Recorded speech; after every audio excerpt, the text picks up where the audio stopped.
percussion cap. I do have a flintlock that I am going to look to bring out here and try it out, but we're not really looking at the muzzleloader. This one is a Frontier, made in Spain. Not much more I could say about it. It's clearly a Hawkins model, just from the general design and aesthetic and whatnot. But like I said, this is a modern made muzzleloader, and I got it for relatively cheap because I got it on the used market. I have no idea where it's going to hit because our front sight in my last muzzle loading video, it came off, so I just kind of put it back on, but I never actually bothered zeroing it. So the front sight is just kind of there, I guess, as kind of a reference point. But our main point of interest for today, I have some homemade black powder inside of this muzzleloader.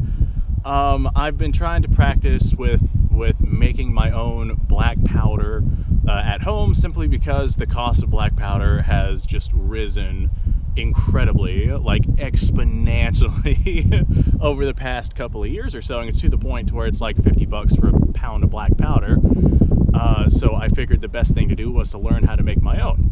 So I started off making black powder. My first batch was just kind of some things mixed, like some twigs and reeds and sticks and whatnot that I had gathered from my yard, just some random stuff to serve as charcoal. So I ended up gathering that and I turned it into charcoal, and then I mashed it up. I mixed it with black powder. I did the 15, 10, 75% mix, so your pretty standard typical mix for black powder. This is not pucked. I have not compressed it at all, just because I do not have the machine equipment to be able to do that, but I'm still expecting us to get some fairly shootable black powder. It's not going to be overly powerful. It's not going to be stuff that I would like, what am I trying to say here? It's not going to be stuff that I would put on par with commercial grade stuff, but as I get better at making black powder, we'll start to lean towards making better and better stuff. This is my first batch of black powder. Well, actually, I guess this is my first shootable batch of black powder. My first batch of black powder that I made using like reeds and sticks and random debris from my yard, it was a very, very small amount, like maybe one charge worth, as I was just trying to experiment to see how I would come up with making a suitable black powder. So after that, I used drawing charcoal to make black powder, and that worked really well. So I actually mixed those black powders together, and then next I used some activated charcoal powder that the girlfriend had, and that also worked really well for black powder. So once I finished making all of that, I milled it all for like 24 hours. I got a little tumbler mill. I used brass ball bearings as like the media in there to help mill that stuff out. Whenever I was milling that for about 24 hours, I let it go nonstop. I didn't stop it to check or anything. Whenever I got it out, it was like a fine powder. So I essentially mixed it with alcohol. I'm not quite sure what that process is called, but I mixed it with alcohol to where it was like a lumpy substance, and I got this grater for 3F black powder that I went ahead and I grated the black powder into that form. So we have 3F black powder, which we're going to be using in this modern muzzleloader. It should be fine. If we had an antique muzzleloader, I might be a little bit more concerned, but for the modern muzzleloader, 3F will be a-okay, especially since this right here is non-compressed black powder. We're not going to get a whole lot of power out of this thing, but honestly, if I could just make it go bang and send some lead downrange, that will be a successful first batch. So all those different kinds of black powder I kind of mixed together because they were all relatively the same burning speed, and I figured that since it was just small amounts and small amounts, I still have a stupid small amount of black powder. I just want to, before I invest a bunch of time in making a big batch, I want to check to see how effective this stuff is going to be. I'm probably going to get a press and dyes and stuff later on so we can start making better stuff. I think I'll start paying more attention to the charcoal and whatnot that I'm using as black powder. I have no doubts that this stuff is going to at least go bang instead of lead ball downrange, so we should be okay by that aspect. I have no idea how powerful it's going to be, no idea how accurate it's going to be. Probably not very accurate, considering that this is a 50 caliber muzzleloader. I'm using .490 balls, but my wadding is just like wads of paper towel, because I don't have any muzzle loading wadding. Of course, you can basically use whatever it is that you can stuff into the muzzle to keep your round ball in there. But yeah, I'm using bits of paper towel to hold that in there. So that is where we are currently at. I've already got this percussion cap on this thing. It is scaldingly hot outside. We're gonna go ahead and send a round downrange. I've already shot our target down there, so we already have some holes in there. I think there's like 3 holes and a keyhole. So if there's a 4th round ball hole in that, we know it's from this muzzle loader. All right, so we actually have a 40 grain charge in this. I have no idea what kind of power to expect from this thing. I got a ball puller in the event that I need it. I don't think I'm gonna need it. This 40 grains of black powder should be enough to push that ball out. Don't know how powerful it's gonna be. Probably not gonna get the greatest of accuracy. We'll probably get more pressures building up as fouling starts building up. But here we go. Let's see if this stuff actually goes bang. This is my homemade black powder. I got a thing to where I can make homemade percussion caps as well, which we're gonna check out too. And I got a thing to where I can cast my own round ball, which we'll probably check out as well. So essentially I could keep this thing up and going non-stop on my own without the need of resupply, because I know how to make potassium nitrate and I know how to gather sulfur. Gathering sulfur here in Florida is actually quite easy because it's in the groundwater here. Okay, here we go. I'm just gonna take aim, pull the trigger. Let's see if it goes bang. Aha, it did go bang. A little bit of a hang fire, but that's okay. Probably, wow, that stinks. Probably had a little bit of like oil or something inside of this thing because this has been in storage for years at this point and not fired. All right, I'm gonna go. That also felt like not that powerful of a charge. I'm probably gonna upgrade us to like 50 grains of black powder. I'm gonna walk down there, look at our target. I'm gonna see if it passed through. It's just a little wood dresser down there. It's made of particle board. Let's see what happens. All right, ladies and gentlemen, yes, we did in fact go through that dresser with this round ball and we seem to have hit it. So yeah, maybe I'll get to a point where I can like bench rest this thing and see if I can like get some real legitimate accuracy out of it. I doubt we'll get much accuracy with the round ball that I'm using because it's undersized and you don't have properly sized wads, but you know what? For what we're doing here, plinking at random garbage at what, 30 yards down there, this is good enough for me. While I gathered my stuff, I had the muzzle loader out and away from everything, so any embers and whatnot that were inside of it are probably gone. I have 50 grains of my homemade black powder here. Pour that down the muzzle here. I wish that I had a better pourer. I'm going to invest in one.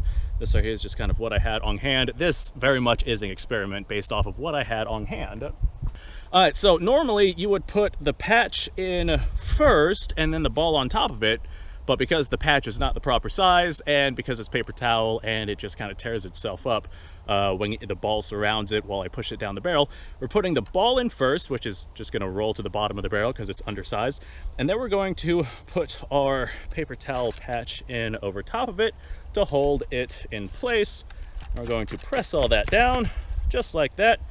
And that is our round ball shot. Now let me go grab a percussion cap. Tell you what, folks, it is a very toasty day here in the state of Florida. Whew, I tell you what, I am sweaty. Humidity is like 100% right now. I think the heat index today is like 110. I'm in the swamp, there's mosquitoes. This is just a terrible environment, but boy, oh boy, I'm having a good time. I am glad to see that the black powder I've made at least goes boom. So here we go. I'm going to go ahead, send another round downrange. See if we get a hang fire this time. Nope, definitely way less of a hang fire. Hell yeah, that also felt like it was a little bit more powerful than that last one, but that makes sense because I loaded 50 grains of black powder. It didn't felt like 50 grains more power though. So I don't know about that one. You know what, just for fun, we're gonna do one more, why not? It is toasty out here. All right, 50 grains of the homemade black powder, same stuff we've been using. Loaded it exactly the same way. So I'm gonna go ahead, send this downrange. Let's see what happens here. Aha. Okay, so the 50 grain, that definitely seems to be like the sweet spot. That feels like an adequate amount of power without raising any risks. I probably could push it up to 60 grain. But for the distances that we're shooting at and the fact that I really don't have much black powder because I'm just kind of doing like trial runs at this point, I'm probably just going to keep us at that 50 grain. Okay, well, now comes the question. What do we shoot at to test for power? I see a 2x4 right here. All right, I got this piece of wood right here. I figure I'll set it up and we'll hit it and see if the round ball goes through. All right, I went ahead and I pulled the board closer just because I have no idea where these sights are going to be hitting. Our thing that I had out there, the little dresser, we were hitting it all over, but I was just kind of generally aiming for the dresser. Now we got something that's a lot smaller and skinnier, but it's thicker. It's an actual piece of wood. So I guess it's like 2 inches thick, probably, I don't know, 8 inches across, maybe 6 inches, something like that. We're gonna hit it with a round ball just to protect against any ricochets or anything. I do have it facing that way. So I know that's like a thing with steel, but I know wood, like if this goes in and bounces out, then the crater is not going to care which way the wood's facing, but I'll feel better with it in that direction. So I'm going to go ahead, set this round ball down range at our piece of wood down there. Let me look at the camera, see if you guys can see that. Yeah, y'all can see that right there. Okay, I'm going to hit that with this round ball, and we're going to see if it goes through. 50 grains of black powder. Let's see what happens. Okay, well, that felt pretty good, and we definitely hit it. I don't know if it went through or not, but let me go look. Okay, so here's our entrance, and it definitely went through. Hell yeah, this 50 grains of black powder, homemade black powder, might be a little bit more powerful than I originally gave it credit for, because that's a thick piece of wood, and that's quite a bit of damage for a round ball. Well, let's hit it again. Why not? I tell you what, while I was making this stuff, even though I was just doing a really small amount, the amount of, looks like our percussion cap nipple has a little bit of buildup on it, ... question mark. We're gonna find out if this blows that out of the way. But while I was doing this, the amount of debris, the like really fine charcoal dust that was in the air, oh boy, definitely got to wear a respirator while you're doing this, unless you're like doing it outside in the wind or something like that. Because boy, oh boy, that was a lot. Even like just loading the muzzle loader, like the stuff I'm making has a lot more dust, like fine mist to it in comparison to like commercial grade stuff. So let me go ahead and send this downrange. Aha. Okay, cool. Well, I aimed for basically the same spot. Let me see where that one hit. Okay, so yeah, I mean, that's pretty gosh darn accurate for the, I don't know, 15 yards we're shooting at. That's quite a bit of power going down range. Now that is pretty gosh darn cool. I'm having fun with this. I like this. I like the idea that I made this black powder that I'm currently shooting. So since my sights seem to be pretty much on point, I put the wood out at a farther distance. I figure let's go ahead and see if we can't hit that with the round ball and this homemade black powder. The distance we're firing at now is probably about 50 yards or so. So let's see, I got no idea if we're gonna actually hit it here, but let's see if we hit it, question mark. Nope, failure to fire. Okay, let's try that once more. Second verse, same as the first. There we go. She fired that time. Let me walk down there and see if we got it. Tell you what, guys, it is a billion degrees out here. No, I did not hit it, but I think I know why. My sights are just a little bit canted, and I seem to be hitting just a little bit off. So I'm going to try kind of Kentucky windaging it, and let's see if we manage to hit that wood plank. Could I have a bit of shade, please? That would be very much appreciated.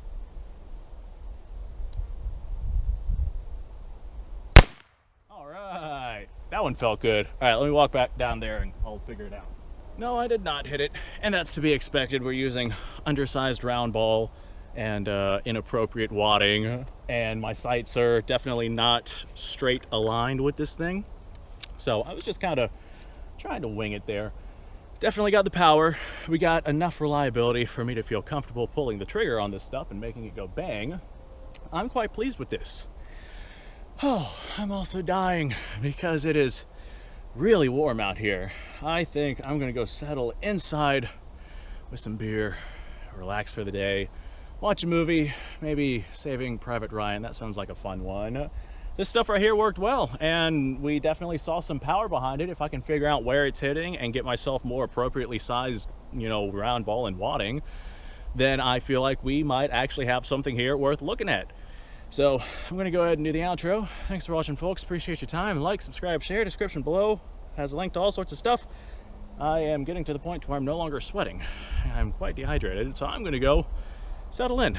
You guys go off, have yourself a fantastic day. Hopefully you guys enjoyed this.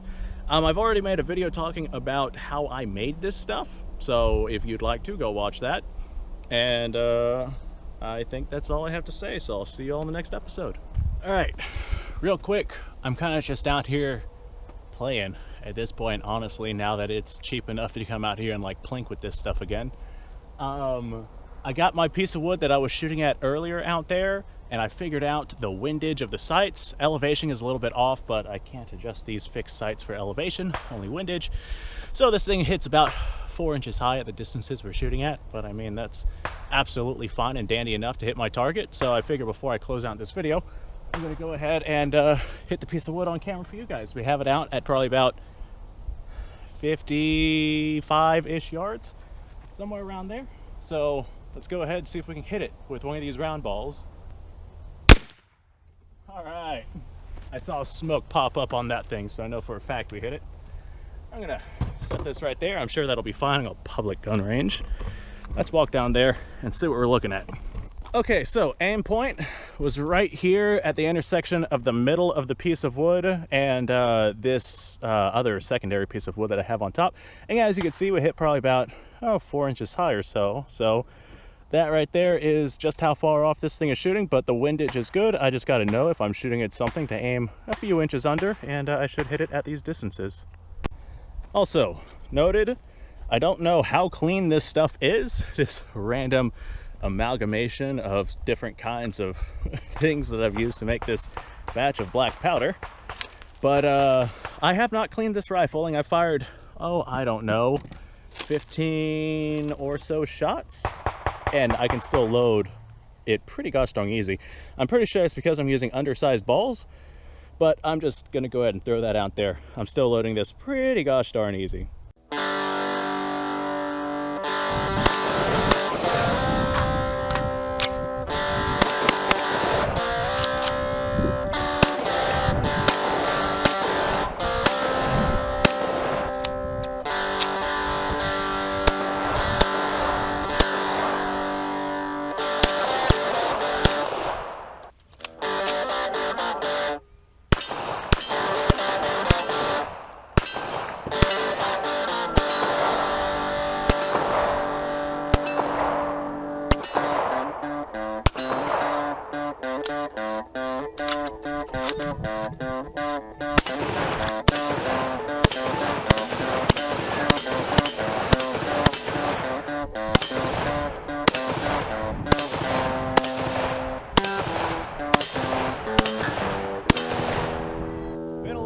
Since I've done this.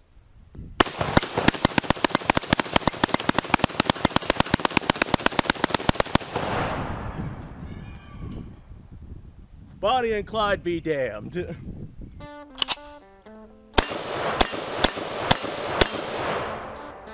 Poor man's Garrett.